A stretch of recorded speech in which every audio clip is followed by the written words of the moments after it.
Shalom bagi kita semua. Dalam video ini saya akan membahas materi tentang sejarah profesi guru PAUD.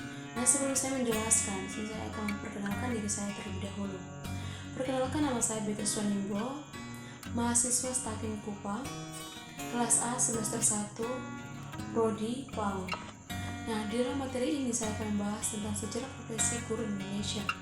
Kerjaan guru ada sejak manusia mampu berpikir dan mengenali ilmu pengetahuan. Sepanjang sejarah kehidupan manusia itu, guru selalu ada di tempat masyarakatnya.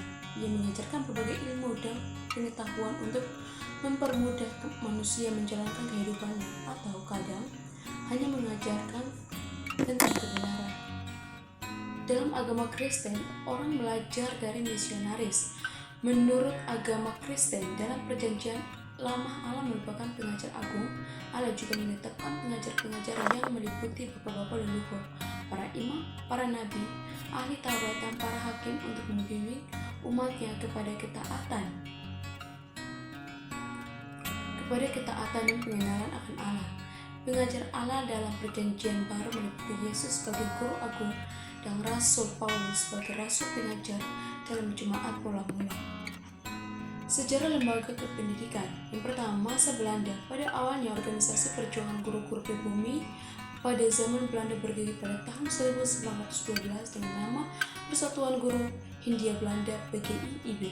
Organisasi ini bersifat unitaristik atau kesatuannya anggotanya terdiri dari para guru bantu, guru desa, kepala sekolah, dan penilik sekolah. Dengan latar pendidikan yang berbeda-beda, mereka umumnya bertugas di sekolah dasar, sekolah desa, dan sekolah rakyat angka 2. Yang kedua, masa kemerdekaan. Kesadaran, kebanggaan, dan semangat perjuangan yang sejak lama tumbuh mendorong para guru pribumi memperjuangkan persamaan hak dan posisi dengan pihak Belanda. Hasilnya antara lain adalah kepala HIS yang dulu selalu dijabat oleh orang Belanda satu persatu pindah ke tangan orang Indonesia. Semakin memperjuangkan ini makin berkobar dan memuncak pada kesadaran dan cita-cita kemerdekaan.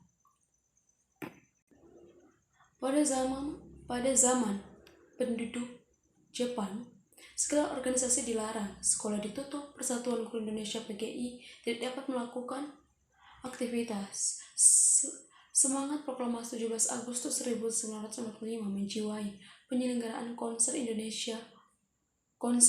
Guru Indonesia pada tanggal 24-25 November 1945 di Surakarta. Melalui kongres ini, segala organisasi dan kelompok GUM yang didasarkan atas perbedaan tamatan, lingkungan pekerjaan, lingkungan daerah, politik, agama, dan suku sepakat dihapuskan. Dengan semangat merdeka yang bertalu-talu di tengah bau mesiu pembomaan oleh tentara Inggris atas studi RRI Soekarta, mereka serentak bersatu untuk mengisi kemerdekaan dengan 3 tujuan. Yang pertama, mempertahankan dan menyempurnakan Republik Indonesia. Kedua, mempertinggi tingkat pendidikan dan pengajaran sesuai dengan dasar-dasar kerakyatan. 3, membela hak dan nasib buruh umumnya, guru pada khususnya. Sejak Kongres Guru Indonesia itu, semua guru Indonesia menyatakan dirinya bersatu di dalam wadah Persatuan Guru Republik Indonesia (PGRI). Lintasan sejarah PAUD di Indonesia. Penulis membagi lintasan sejarah PAUD menjadi beberapa periode, yaitu penjajahan Belanda, periode taman siswa, penjajahan Jepang, dan awal merdeka, awal kemerdekaan dan gerakan yayasan bersekolah para ibu, taman anak-anak Al-Quran, dan BKPRMI, periode lahirnya PAUD tahun 2003 hingga sekarang. Periode penjajahan Belanda. Pendidikan anak usia dini atau prasekolah sebenarnya bukan barang baru dan telah mengalami perjalanan panjang dalam sejarah pendidikan di Indonesia. Dalam masalah penjajahan Belanda misalnya, dapat Vryburg School, yaitu sekolah yang menggunakan sistem Froebel bagi anak Belanda, Cina, dan anak dari kaum ningrat yang bekerja dalam pemerintahan Belanda. Kedua, periode Taman Kanak. Pada tanggal 3 Juli tahun 1922 berdiri Perguruan Nasional Taman Siswa oleh Putra Nasional Taman Putra Indonesia KI Hajar Dewantara. Pada awalnya, Perguruan Nasional itu membuka taman lair atau Taman Kanak, atau dikenal pula Sekolah Verbal Indonesia Nasional atau Kindergarten untuk anak di bawah usia 7 tahun. Dalam perkembangannya, Taman Anak kemudian berubah menjadi Taman Indria. 3. Periode penjajahan Jepang dan awal kemerdekaan. Masuknya Jepang sebagai penjajah bangsa Indonesia pada tahun 1942 ternyata membawa perubahan terhadap perkembangan pendidikan anak usia dini yang terjadi bercorak Belanda berubah ke corak Jepang. Jepang berupaya memasuki idealisme ke dalam jiwa anak-anak Indonesia. Sekolah para sekolah seperti public school tetap ada akan tetapi berganti nama Taman Kanak-Kanak. 5. Periode awal kemerdekaan dan gerakan Yayasan Bersekolah pada Ibu. Pada awal kemerdekaan tahun 1990-an, karena pemerintah lebih fokus terhadap upaya mempertahankan kemerdekaan dan keamanan negara, sektor pendidikan masih terabaikan dan pendidikan bagi anak usia dini belum tergarap. Pada awal itu, kondisi pendidikan di Indonesia berada dalam kondisi kritis. Akan tetapi, para tokoh wanita Indonesia bersama-sama masyarakat tidak tinggal diam. Dengan berbagai usaha, mereka mencoba mengatasi krisis pendidikan melalui perkumpulan-perkumpulan atau organisasi-organisasi wanita. Periode lahirnya PAUD tahun 2003 sampai sekarang.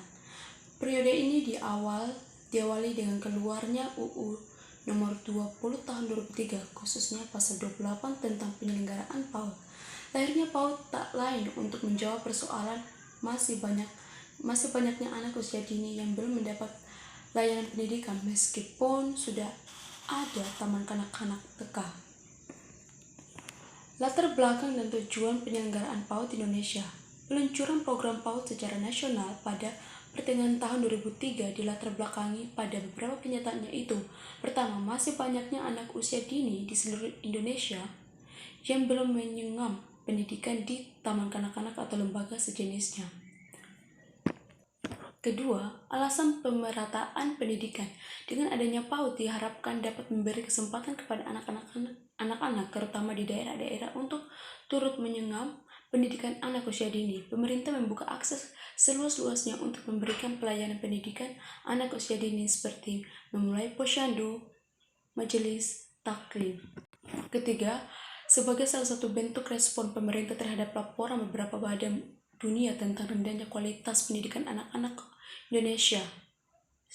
Studi yang dilakukan oleh UNDP pada tahun 2005 misalnya menunjukkan BA HDI Hukum Development Index Indonesia menduduki peringkat 1110,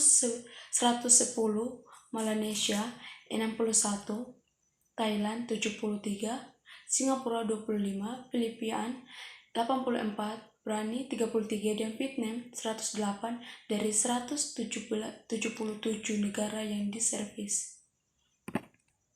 Berdasarkan indikator itu menyebabkan daya saing sumber daya manusia Indonesia rendah dibandingkan dengan negara-negara di kawasan Asia. Oleh karena itu, Indonesia perlu melakukan strategi baru dalam memperbaiki dan meningkatkan kualitas bangsa melalui pendidikan berkualitas dimulai dari pendidikan anak usia dini. Selanjutnya, gerakan Education for All yang dicanangkan dalam Konferensi Dunia tahun 1990 di Jumitan, Thailand, STEMEN, Salamacia pada tahun 1991, Deklarasi Dakar dalam Forum Pendidikan Dunia tahun 2000 juga menjadi kerangka kerja untuk merespon kebutuhan dasar yang menekankan bahwa pendidikan harus menyentuh semua lapisan masyarakat.